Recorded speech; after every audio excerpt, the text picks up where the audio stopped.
Welcome back, viewer. This is Chungu cha Jamii. Today we are talking about green pastures in European countries. On the show we have Mary, who is helping us to understand better on the services provided when it comes to greener pastures in European countries.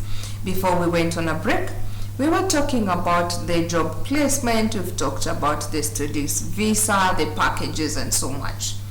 Now I would want to ask you, what are the benefits for you to settle in helping people to go seek green pastures in European countries compared to the Middle East? What are these benefits that you saw, or the potential you saw and said, this one will be more beneficial to my people compared to this?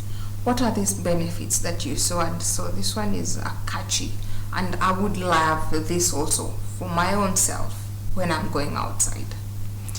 Okay, so on the advantages, first and the biggest of all is that on the European countries, you are able to acquire citizenship and residence in those countries compared to the Middle East countries, where even if you work for 50 years, you'll never be a citizen of that country. For example, let's give an example of Canada. After a year, you are able to invite your family because when you do the documentation, we have the documents of, let's say, your children, your siblings, and your parents. So after a year, you can invite them over to come and visit you and maybe explore your country. And again, after 3 years, you become residents of that country, and after 10 years, you acquire citizenship in that country, which is a big deal because many people are looking for dual citizenship in most countries. So you'll be a citizen of Kenya and a citizen of, let's say, Canada. So that's a big deal because you are a citizen of a great superpower in this country.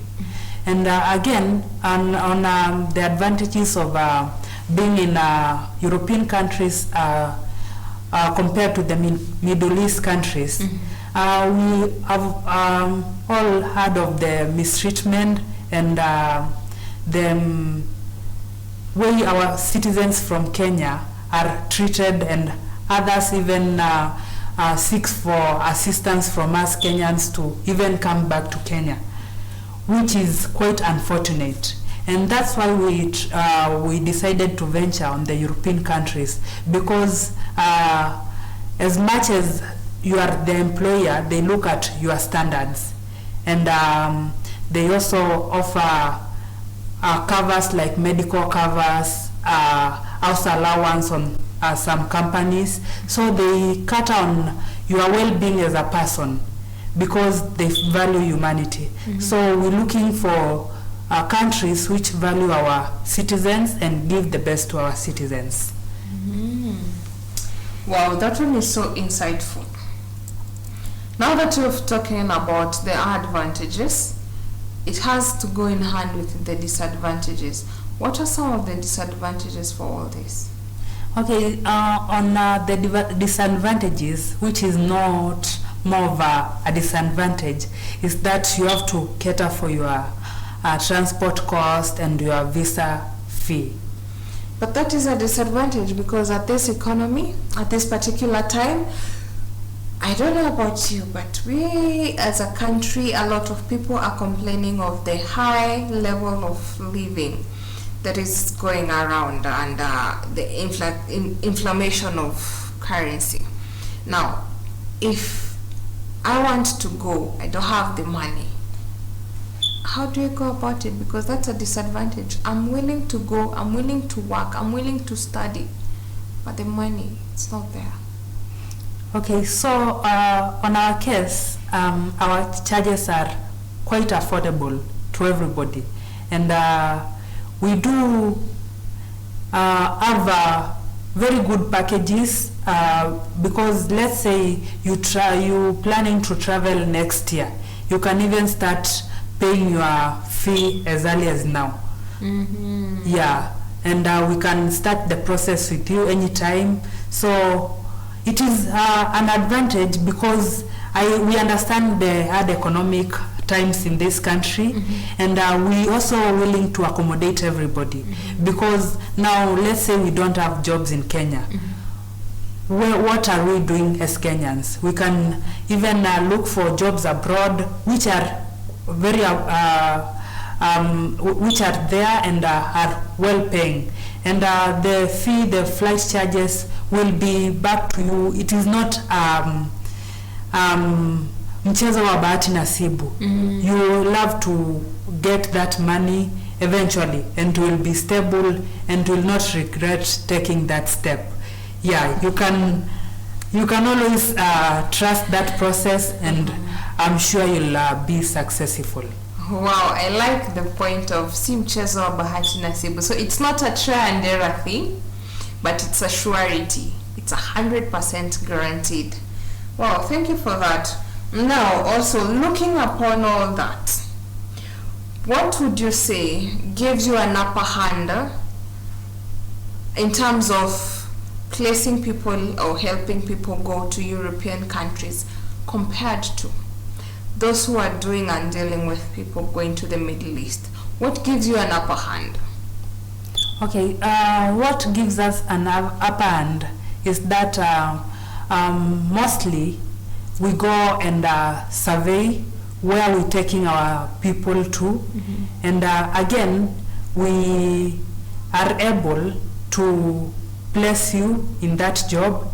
And what is unique with us is we don't get back to your salary after you get to, let's say, Canada, Australia, UK, because what we wish for you is the best with what you're doing there, and more as compared to most people. You hear that when they go to the Middle East countries, their employer is supposed to give this percentage to the company which took them to that country for a specific a number of years or months. So on our side, we don't do that. We give you the peace of mind.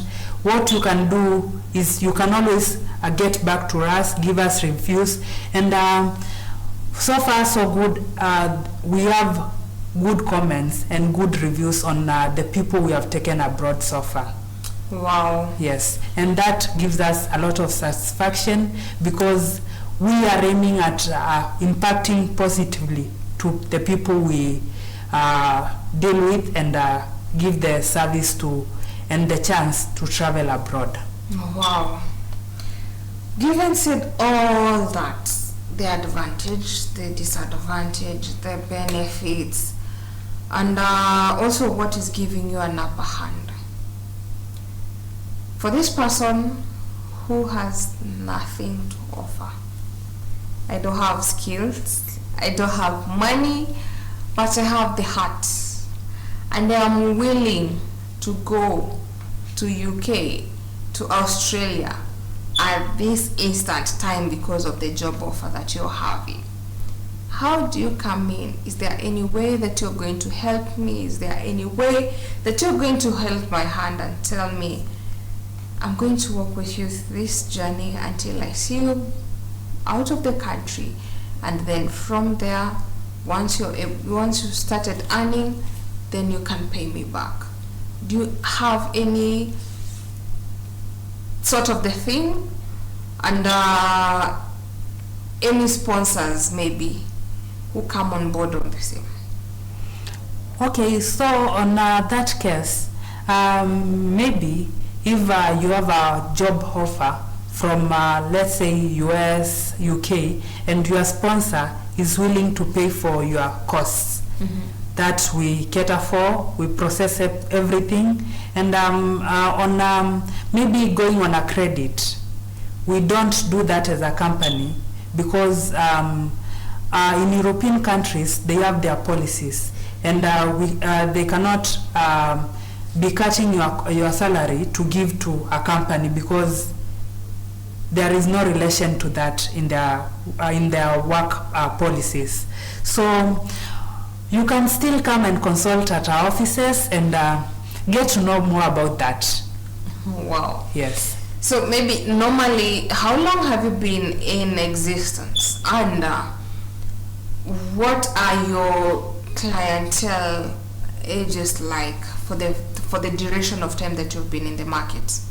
Okay, so we've been in the market for the past 4 years, and we have managed to place more than 1,000 Kenyans to those, mostly Canada, because most Kenyans, I don't know what's in Canada, but they enjoy going to Canada. So we have done more of Canada jobs and Canada placements, and we also do the other countries, visit visas, work permits, study visas, and we have done that quite a lot. Yes, and we also have our branches in Uganda, Tanzania, South Africa, and Brazil.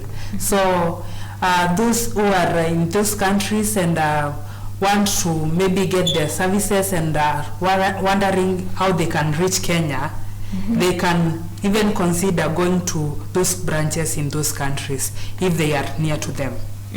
Yes. When it comes to maybe work opportunity, travels, name it, studying, what is the common reason given through the immigration of being rejected per se? I want to go to UK. I have applied with a lot of hopes and expectations that I'll be able to leave the country to go to work maybe in UK. Then all of a sudden I get an email or I get a confirmation of denial. What makes this process not to be approved? Maybe you can take us through the things or the causes that makes visas or air tickets not to be approved for one to travel. Okay, so one is not stating the correct reason of your visit or what you are going to do there. For example, if you're going for jobs, you have to get the work approval from where you are going to. So yeah, to work. So, and again, if you are going to for a visit, you have to state the reasons and for how long. Isn't visiting a reason enough for me to say? Yeah, it is a reason. Yeah. Oh, but now I also have to say for how long. Yeah, for how long. I want to visit for as long as I want to stay. Yeah, you can mostly most European countries, even if you have the visit visa, you have to do a visit for at most 6 months, break, come back, go another 6 months, that way. Yes. And again, on why visas get rejected is you have to show in the visa requirements, you have to show your bank statement, which in most cases has to be for the last 6 months. What if I don't have a bank account? What happens? So you can get a guarantor. Somebody will guarantee you, give you their bank statement, for example, a relative, an aunt, a cousin, and they have to have their ID attached and their KRA pin attached to their bank statement. So you can always get a guarantor, and they can facilitate you and give you the leeway to travel. Allow me to impose this one on you. You said that if I'm guaranteeing someone, my ID has to be there, my statement has to be there, and KRA pin. Those are my information, not your information, you in particular who is going to travel. What happens? Are you not putting me in a rim light in terms of maybe the government services and policies that I have not yet adhered to? Not really, because for instance, if I'm willing to travel and you're willing to be my guarantor, I have to request for permission from you.